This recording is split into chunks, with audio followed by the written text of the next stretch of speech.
क्या सबसे पहले क्या देखना, रूट स्क्रिप्ट पे काम करना, क्यूरी परफॉर्म करना, फिर उस रो को मॉडिफाई करना, अपडेट इंसर्ट डिलीट करना, फिर खुद का टेबल फॉर्म बनाया हमने डीडीएल के थ्रू। अब ये चीजें हो गई, अब हम चलते सर्वर पे। अब जैसे यहाँ पे देखो हमारे कितने सर्वर हैं, यहाँ पे देखो देखो ये सर्वर पे कितने यूजर्स हैं ऑलरेडी, देखो यहाँ पे। बता दो यार, आ जाओ अंदर आ जाओ, ये क्या क्वेश्चन, अंदर आ जाओ मैं देखो। टोटल ये हमारा सर्वर है ना जहाँ पे हम यूज, ये हमारा सर्वर है जहाँ पे आपने इतने सारे टेबल बनाए, तो एक ही सर्वर पे सारे हैं ना। इस सर्वर पे यूजर भी तो है, इसमें यूजर कितने हैं, ये भी यूजर है। तो अब जैसे ये अभी आप एक सिंगल यूजर लोकल होस्ट है तो आप दो चार यूजर हैं, कंपनी में तो 50 यूजर होंगे। और 50 यूजर इसी सर्वर के हैं, तो उनकी सभी की एक्सेस अलग अलग होगी। जैसे सभी यूजर को यदि सेम एक्सेस दे दोगे तो पूरी की पूरी डेटाबेस यूज हो सकती है। जैसे लेट से कि यदि हम यहाँ पे जितने भी लोग हैं सभी को पेमेंट करके अलाउ हो, तो जो जैसे आपने पेमेंट किया 25,000, वो भी एक पर्सन ने एंट्री किया, फिर यही 25,000 एंट्री किसी दूसरे ने भी कर दी, फिर तीसरे ने भी कर दी, एक ही परसेंटेज से 75,000 क्लेम होते हैं, क्या नेसेसरी है। इसलिए मैं क्या करूँ, मैं यहाँ से बीसीएल के थ्रू क्या करते हैं कि हमारी जो डेटा, ये जो डेटाबेस है जैसे सर्वर है, इस सर्वर के अंदर मल्टीपल डेटाबेस है, DB1 DB2, तो हर एक डेटाबेस के अंदर हम फिक्स कर सकते हैं कि इस डेटाबेस पे किस यूजर की प्रिविलेज है, U1 U2 प्रिविलेज देंगे, और उस प्रिविलेज में बताएंगे कि क्या क्या का प्रिविलेज है, क्वेरी करने का, इंसर्ट करने का, अपडेट करने का, डिलीट। ऐसा नहीं कि जो जैसे हम अभी जो कर पा रहे हैं ना, क्योंकि हम रूट से लॉग इन रहते हैं, तो हम एज ए एडमिन है, हम सारे एक्सेस फॉलो कर पा रहे हैं। बट यदि आप एडमिन नहीं होंगे तो आप सारे एक्सेस को फॉलो नहीं कर सकते। तो जो कंपनी के जो डेटाबेस एडमिन होते हैं क्या करते हैं, यूजर क्रिएट करते हैं, और उस हर एक यूजर को स्पेसिफिक प्रिविलेज होती है, इस यूजर को ये प्रिविलेज है, इस यूजर को ये प्रिविलेज है, और वो वही एक्शन को फॉलो कर सकता है जो उसको प्रिविलेज असाइन की गई है। समझ गए ना। तो ये आप एक तो तरीका बता कि आप यहाँ से ऐड अकाउंट कर लो, नया यूजर बन जाएगा, यहाँ से डिलीट भी कर सकते हो, लेट से मैंने यहाँ से लिखा, आपको देखना यहाँ पे मैं इसे डिलीट कर रहा हूँ, यहाँ से ऐड भी कर सकते हो, डिलीट भी कर सकते हो। तो यहाँ से नहीं करने के लिए जो पूछा जाएगा, हम यहाँ से पूछ के नहीं पूछा जाता, हमें क्यूडी से करवाना नहीं करवाया जाता है। तो क्यूडी से यदि हम एक यू, तो डीसीएल में समझ में आया ना हमें करना क्या होता है, क्या आया समझ में आया बताओ। डीसीएल के थ्रू हम अपने डेटाबेस पर यूजर की कंट्रोल फिक्स करते हैं। तो डीसीएल में जो मेन कमांड होगा ना, दो होते हैं, ग्रांट एंड रिवोक। हम किसी को यूजर को प्रिविलेज देते हैं या किसी को प्रिविलेज दिया हुआ वापस, है ना। तो सबसे ये प्रिविलेज लोगे दोगे किसको, यूजर को। सबसे पहले यूजर बनाना पड़ेगा ना। यूजर कैसे बनाते हैं, create user, user name, user name subordinate से हमने यूजर का नेम रखा, सपोज करो दीपक, लेट्स। यूजर नेम हुआ, अब यूजर का नेम हुआ आइडेंटिफाइड बाई, इसका पासवर्ड देना आइडेंटिफाइड बाई। अभी इसका ये पासवर्ड होगा, let's say double coat single quote करके लिखना, नहीं ये पासवर्ड है। तो ये यूजर नेम हुआ बेटा, ये जो है यूजर नेम है, उस यूजर नेम, यूजर का पासवर्ड ये है। अब देखिए होगा यदि किसी कंपनी में आप काम किए होगे तो आपको जो मेल आईडी स्टार्टिंग में कंपनी की मिलती है उसकी पासवर्ड ऑलरेडी बताया जाता है, फिर आपको कहा जाता है कि पासवर्ड रीसेट कर लेना, है ना। तो ये हम वही है, ये पासवर्ड जो स्टार्टिंग में हमारा एडमिन जो फिक्स करता है। तो हमने यूजर, और यहाँ पे ग्रुप देखो चलाओ, हमने अगर कमांड में कराया, यहाँ पे देखो ये क्रिएट हो गया। अभी कहाँ पे क्रिएट हुआ ये देखना हो तो आप यहाँ पे देखो, आ जाओ, सर्वर पे बना होगा ये। तो इसकी इन्फॉर्मेशन कहाँ से देखोगे, ये अपडेट एडमिन पे आओ और यूजर प्रिविलेज को रीओपन करो। देखो बन गया ना दीपक नाम का। अब इस दीपक को क्या क्या प्रिविलेज, वो देखो बेटा यहाँ पे स्कीमा प्रिविलेज, देखो इसको भी कोई प्रिविलेज है नहीं, ना तो कोई स्कीमा, स्कीमा मतलब डेटाबेस, तो ना तो कोई डेटाबेस की बात बताए ना कोई प्रिविलेज, है ना। तो हमें ये बताना पड़ेगा कि इसको क्या क्या प्रिविलेज देंगे। अभी तुमने क्रिएट किया है तो प्रिविलेज में क्या क्या दे सकते हो मैं बताऊँ आपको, प्रिविलेज क्या क्या हो सकता है वो बताता हूँ आपको। प्रिविलेज क्या क्या प्रिविलेज दे सकते हो, एक तो प्रिविलेज हम क्या क्या दे सकते हैं देखो। प्रिविलेज एक होता है क्या, इंसर्ट अपडेट डिलीट, इंसर्ट का, अपडेट का, डिलीट, अल्टर, है ना, सेलेक्ट, अल्टर, ड्रॉप, आप क्या क्या देना चाहते हो सब नेम वाइज। और यदि सारे एक साथ देना चाहते हो, जैसे आपने सारे एक साथ देना चाहते हो क्या लिख दोगे, समझ गया नहीं समझ गया। तो स्टार्टिंग में हम किसी यूजर को प्रिविलेज देंगे, तो प्रिविलेज देने के लिए क्या यूज करते हैं, ग्राउंड, और प्रिविलेज वापस देने के लिए क्या यूज करेंगे, रिपोर्ट। तो लेट से हमें प्रिविलेज देना है दीपक को, लेट से। तो प्रिविलेज कैसे देना है बेटा, देखो यहाँ पे ग्रांड, क्या प्रिविलेज देनी है वो बताओ। तो लेट से हमें सारे प्रिविलेज देने, तो ऑल लिखेंगे। और यदि हमें सारे प्रिविलेज जैसे इंसर्ट और अपडेट कर देना तो लिखोगे इंसर्ट कॉमा अपडेट, ये हम दो प्रिविलेज दे रहे हैं, ठीक है। किस कहाँ, अब देखो, ये तो दोनों अब ये हुए प्रिविलेज के लिए। अब किस में दे रहे हो, क्योंकि हमारे पास एक डेटाबेस नहीं है, मल्टीपल है। तो यदि सारे पे देना है तो ऑल डॉट स्टार, मतलब जितने भी डेटाबेस है सभी पे देंगे। बट आप कहते हो नहीं, इस डेटा हम सभी पे नहीं देंगे, हम एक स्पेसिफिक डेटाबेस, हमने देखा ए डेटाबेस पे कॉमा देके, यदि मल्टीपल में देना तो कॉमा देके डेटाबेस सारे पे जो तो ही पे देना हम लोग। अब एक चीज और, जैसे सिक्वल स्टोर भी अंदर भी जा चाहते हो कि नहीं, इसके सिक्वल स्टोर का मल्टीपल टेबल है, मैं चाहता हूँ कि नहीं सिर्फ इस टेबल पे दिए। तो यदि सिर्फ एक टेबल पे देना होगा, आपने दो कस्टमर और भी देना होता तो ब्रैकेट में कस्टमर कॉमा आएगा। समझ में आया नहीं, क्या बता सकते। तो मैंने क्या किया, यदि और आप यदि चाहते हो कि नहीं इस डेटाबेस के अंदर सारे टेबल पे देने हैं तो स्टार लिखो, डेटाबेस डॉट स्टार। किसको देना है, यदि किसी को प्रिविलेज देना होता है यूज करते हैं टू, यदि देना होता है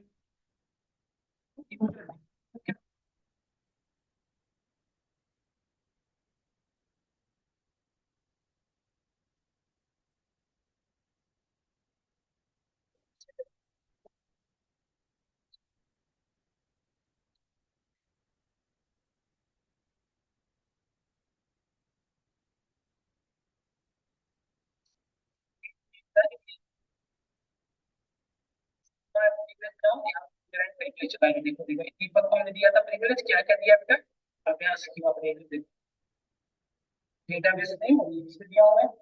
अब प्रिविलेज लेट से वापस लेनी है आपको। तो यदि वापस प्रिविलेज लेनी है तो फिर देखो, प्रिविलेज वापस लेने के लिए क्या यूज करते हैं, तो क्या यूज करते हैं। अब एक मेरी बात सुनना, जो प्रिविलेज दिए वही तो वापस लोगे। अब यदि आप यहाँ पे प्रिविलेज सारे दिए होते तब तो आप स्पेसिफाई करोगे, बट सारे प्रिविलेज नहीं है तो जो प्रिविलेज दिया हो वही दे सकते हो आप। ये ध्यान रखना पड़ता है, बहुत लोग ये गड़बड़ करते हैं। तो देखो देखो देखो वो क्या रिवोक करना है, कौन सा। लेट से हमने इसे अपडेट इंसर्ट कर लिया, हमने लेट से इंसर्ट का प्रिविलेज दोनों लेना हो तो और लिख दो। यदि एक लेना है तो इंसर्ट ऑन किस डेटाबेस से, तो सीक्वल स्टोर देखो। अब सीक्वल स्टोर के चाहते हो कि नहीं सभी से ना लो, में सिर्फ कस्टमर टेबल से एंट्री हटा, तो सिर्फ कस्टमर टेबल से entry जाएगी। समझ में आ रहा है। यदि सभी टेबल से हटाना है तो आप क्या लिखोगे, सिंपली यहाँ बताओ क्या लिखोगे, स्टार, मतलब इसकी इंसर्शन की सभी टेबल से चली जाएगी। अब प्रिविलेज लेनी है तो क्या यूज करते हैं, फ्रॉम, फ्रॉम के बाद यूजर। समझ में आया नहीं आपका, देखो कमांड चल रही है, रिमूव हो गया होगा। देखो चेक कर लो एक बार आके यहाँ पे, और इसे क्लोज कर देना तब ये दिखेगा। और देखो यूजर एंड प्रिविलेज में आओ, यहाँ पे देखो क्लियरली दिख रहा है यूजर नेम दीपक, की प्रिविलेज अब सिर्फ अपडेट। क्लियर हुआ नहीं हुआ बेटा, बताओ सब लोग। इस तरह से हम डीसीएल का यूज करते हैं। ये डीसीएल इतना ही है, बस यूजर को प्रिविलेज देना, यूजर को प्रिविलेज लेना, यही था। अब हमारा बच रहा है डीसीएल। डीसीएल है हमारा ट्रांजिशन कंट्रोल लैंग्वेज, इसको कुछ लोग ट्रांजैक्शन भी कहते हैं, ट्रांजैक्शन कंट्रोल लैंग्वेज। इसमें हम क्या करेंगे, देखो ट्रांजैक्शन टीसीएल में तीन कमांड नाम लिखूंगा, समझ में आ जाएगा। Roll back, roll back, commit और सेव पॉइंट। तीन यूज होते हैं बेटा इसके, मेनली तीन ही है बस जो इसके यूज होते हैं। तो और एक चीज और, टीसीएल कमांड जो है ना ये सिर्फ किस पे चलेगा, इट वर्क्स ऑन डीएमएल बस, और किसी पे काम नहीं करता। मतलब ये जैसे रोल बैक किसका करोगे, इंसर्ट अपडेट डिलीट। यदि कोई इंसर्शन कर रखे हो तो वो रोल बैक हो सकता है, कोई अपडेशन कर रखे हो वो अपडेट हो सकता, रोल बैक हो सकता है, या डिलीशन। कमिट किस किस का, अच्छा कमिट क्या होता है मैं बताता हूँ। सेव पॉइंट क्या होता है, स्टेप्स होते हैं, जैसे हमने पांच ट्रांजेक्शन किए तो पांचों को हमने स्टेप वाइज कर लिया। कमिट क्या होता है, देखो अभी तक ना हम जो भी इंसर्शन कर रहे थे, जो भी अपडेशन, डीएमएल कमांड जो है वो कमिट नहीं होता ऑटोमेटिकली, जब तक आप कमिट नहीं चला। तो कमिट का मतलब होता है कि जो आपने ट्रांजेक्शन किया वो आपके परमानेंटली आपके डेटाबेस में रिफ्लेक्ट हो। बट अभी तक देखो जितने भी हम कस्टमर एंट्री करवा रहे थे वो तो बाय डिफॉल्ट हो ही जा रहे थे, वो तो परमानेंटली हो रहे थे ना चेंज। ऐसा क्यों हो रहा था, क्योंकि क्योंकि क्योंकि क्योंकि हमारे इसमें माई वर्कबेंच में, माई सिक्वल जो वर्कबेंच है इसमें ऑटो कमिट ऑलरेडी इनेबल होता है। तो हमें इस पे यदि ऑटो कमिट डिजेबल करना है तो हमें इसका कोड लिखना है। बट अदरवाइज जैसे इंसर्शन अपडेशन डिलीशन, यदि आप अपने सेल पे चलाओगे ना माई सेल पे, तो इंसर्शन करके आपने क्लोज कर दिया तो इंसर्शन आपके सर्वर पे परमानेंटली नहीं रहेगा, और डेटाबेस से बाहर हो जाएगा। कब तक, जब तक आप कमिट नहीं चलाओ। मतलब जब भी आप इंसर्ट अपडेट डिलीट चलाओगे कमांड और उसको परमानेंटली अपने डेटाबेस में इंप्लीमेंट कराना चाहते हो तो लास्ट में क्या लिखोगे? जब तक आप कमिट नहीं लिखोगे परमानेंटली चेंज नहीं। बट हमारी इसमें हो जाता था। ये क्यों हो जाता था? क्योंकि इसके अंदर ऑटो कमिट इनेबल होता है। कभी पढ़ने के लिए हम ऑटो कमिट को डिजेबल कर दें, तो ऑटो कमिट डिजेबल करने के लिए दो तरीका है, set set commit equal to zero or वन। यदि जीरो लिखोगे डिजेबल होगा, वन तो बाई डिफॉल्ट होता है। तो एक तो तरीका ये है बेटा। दूसरा है स्टार्ट ट्रांजिशन भी यूज कर सकते हो, सबसे सिंपल स्टार्ट ट्रांजिशन।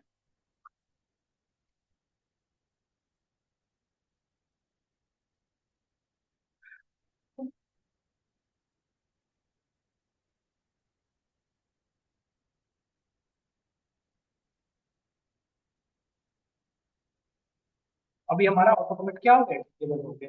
अब देखो ध्यान से, हमें इस टेबल के अंदर इंसर्शन करना, लेट से प्रोडक्ट टेबल के अंदर, ठीक है। प्रोडक्ट में क्या क्या टेबल इंसर्ट करना जरूरी है? नेम, क्वांटिटी और स्टॉक, यही चीज ना। नेम, क्वांटिटी और यूनिट प्राइस, तीन चीज। क्योंकि आईडी तो बाय डिफॉल्ट होगा, तो ये तीन चीज में इंसर्शन कराना, लेट से इंसर्ट इनटू प्रोडक्ट। क्या क्या प्रोडक्ट? प्रोडक्ट नेम, पहले यहाँ पे क्या क्या है देख लो। Name, name quantity in stock और यूनिट प्राइस। नेम, क्वांटिटी,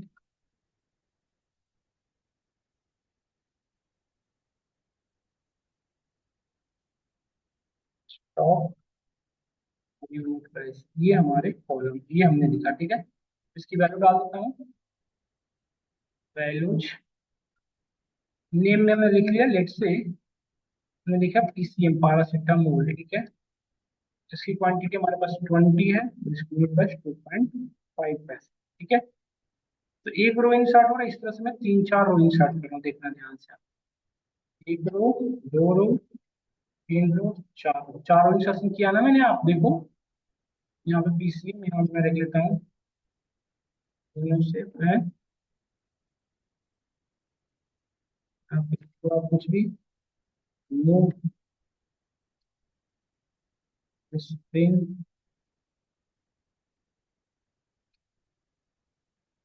सबका अब समझ रहे होगे मैं क्या कहना चाह रहा हूँ।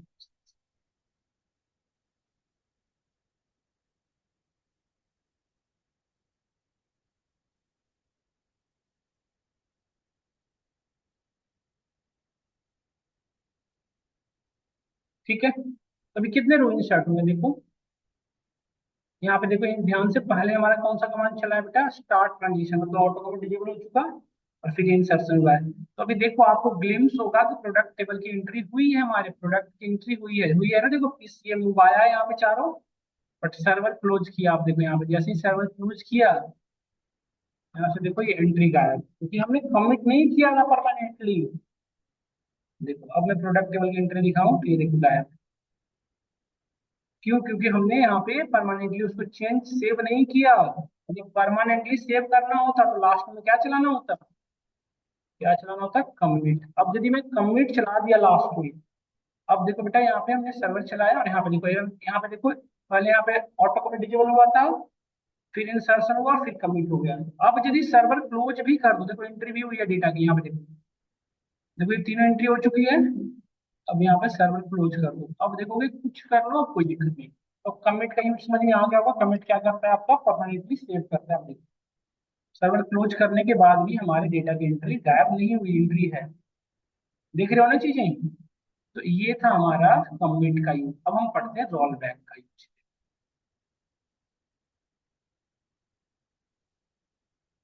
स्टार्ट ट्रांजिशन तो हमें यूज करना पड़ेगा। लेट से कि हमने यहाँ पे देखना, लेट से बेटा कि हमने एक एंट्री करी। यहाँ पहले हमने क्या किया देखो आप, पहले हमने एक एंट्री की, ठीक है। अब क्लियरली दिख रहा होगा, पहले हमने एक एंट्री की, इसमें एंट्री कर रहा हूँ मैं किसी और नेम का, लेट से आपने लिख लिया, लेट से कुछ भी लिख लो, हिमालय, लेट से।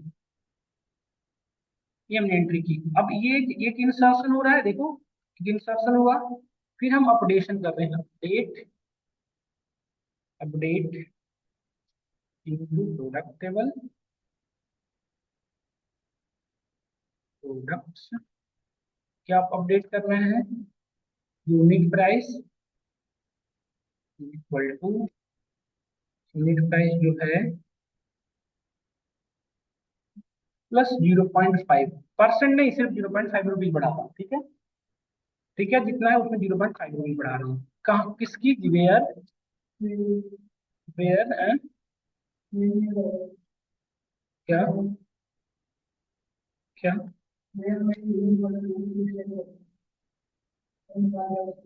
वेयर कुछ भी लिख लो, लेट्स सी प्रोडक्ट वेयर, जिसकी यूनिट प्राइस,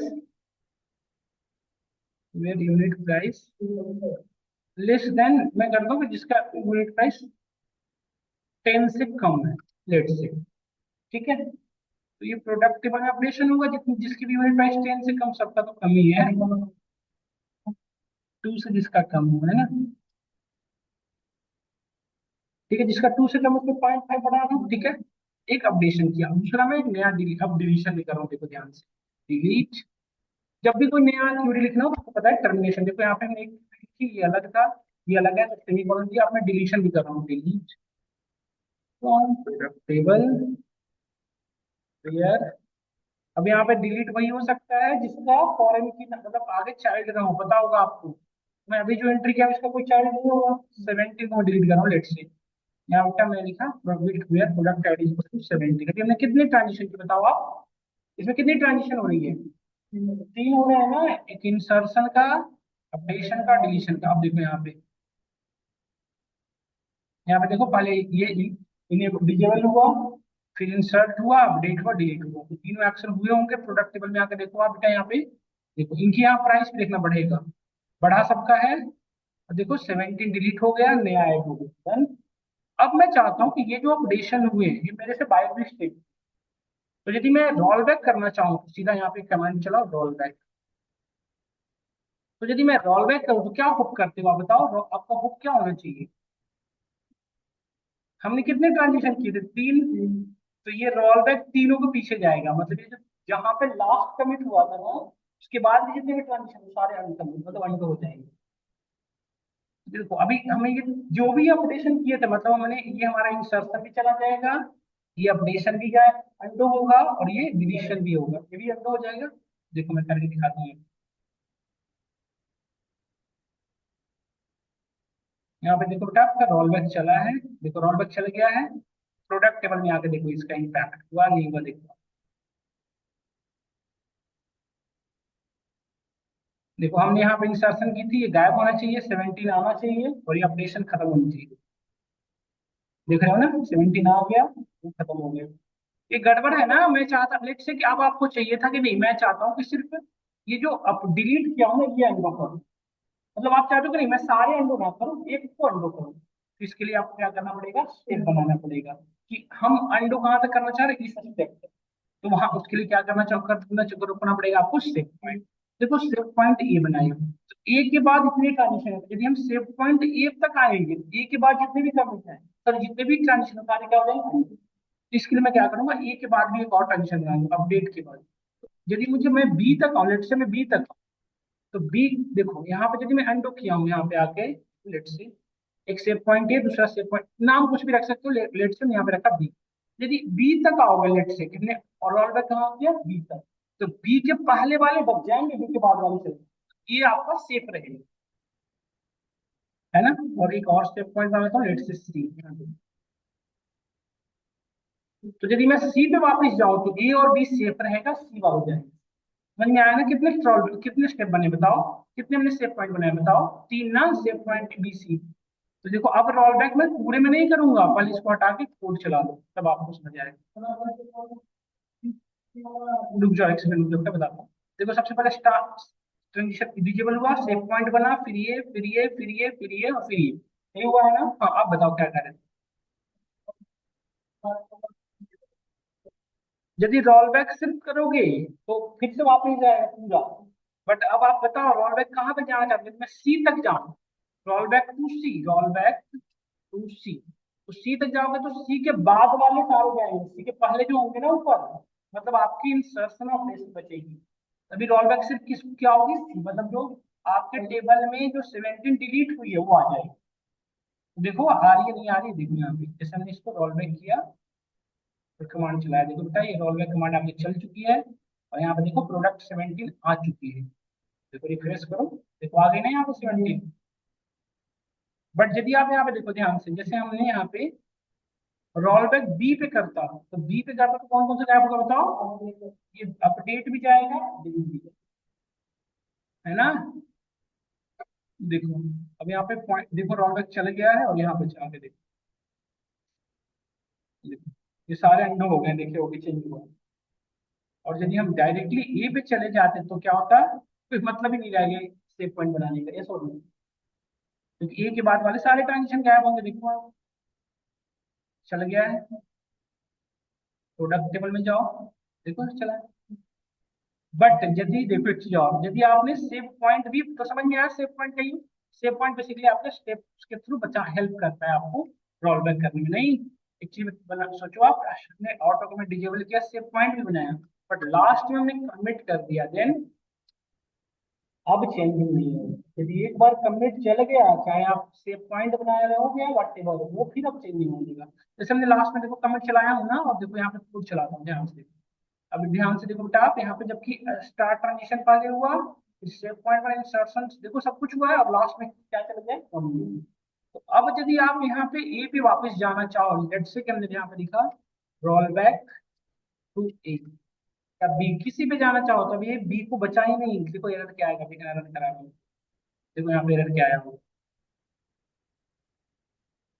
देखिए करा कुछ ऐसा एग्जिस्ट ही नहीं करता, क्योंकि कमिट ने क्या किया, सारे ट्रांजेक्शन को परमानेंटली सेव कर दिया। तो कमिट, आप ये चीज ध्यान दो, कमिट जब चलाओगे तो ये ध्यान देना पड़ेगा कि उसके बाद आपका एंडो नहीं होंगे, आपको मैन्युअली डिलीट कमांड से डिलीट करना पड़ेगा। समझ में आया नहीं आया, तो आपकी टीसीएल किस पे काम कर रही है ओवरऑल, यदि आप मैं बात करूं कि टीसीएल ओवरऑल किस पे काम कर रही है बताओ, टीसीएल किस पे काम कर रही है ओवरऑल, डीएमएल पे ही तो काम कर रही है।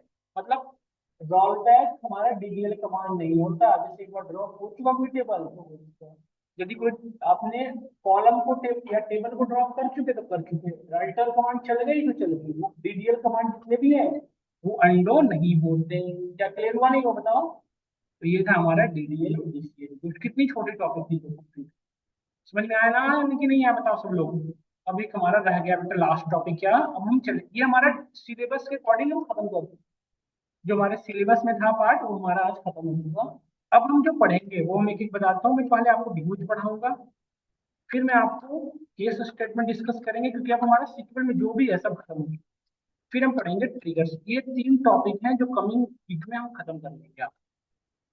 कोई क्वेश्चन किसी को, ये 3 टॉपिक हमारी रहेंगे तो मैं नेक्स्ट क्लास में, इसके पहले मैं आपको बता दूं मैंने क्या क्या और करा रखा है, विंडो फंक्शन जो एडवांस था वो हम करा दिए, वो आपके सिलेबस का पार्ट नहीं है, आप देख सकते हो। फिर हमने स्टोर प्रोसीजर भी करा दिया, आपको देखना स्टोर प्रोसीजर भी हो चुके हैं, और ये हमें बच रहे हैं, तो ये हम पर डिस्कस करेंगे बाद में, ठीक है। ये मैं आपको भेज देता हूँ, ये पढ़िएगा थोड़ा सा अपने पे, और मैं मुझे लगता है स्पोर्ट बाकी टॉपिक